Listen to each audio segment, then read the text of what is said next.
Hey, I'm James Wise, and today I'm going to be showing you how to make the perfect latte on the Sanremo Cafe Racer.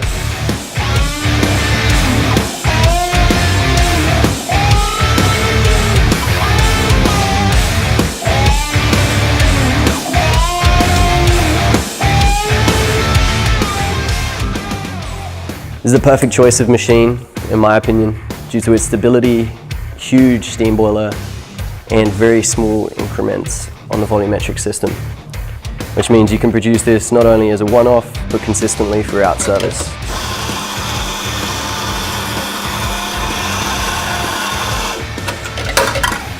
Once you've ground your coffee and weighed it out, you want to make sure it's evenly distributed through tapping with the inside of your palm or using a distributor tool if you have one. You want to make sure you tamp nice and flat and level to make sure you're getting a nice even extraction within the machine.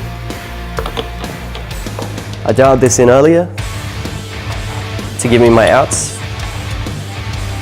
and I'm fairly certain it's going to do that, but I'm just going to weigh it in case. Next up is the milk, which is a very important step. This is kind of make or break. Even if you've got a good espresso, if your milk looks a mess, people are going to think the coffee's not going to taste all that great.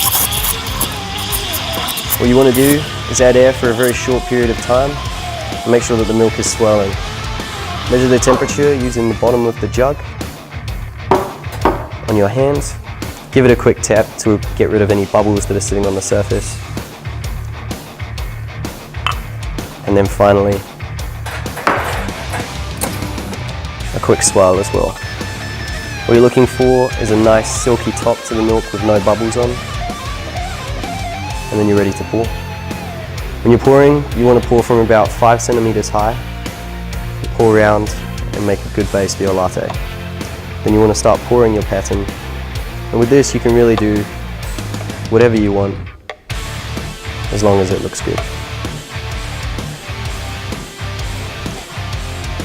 Raise your jug up and slowly move it through to create any thin cut-through lines.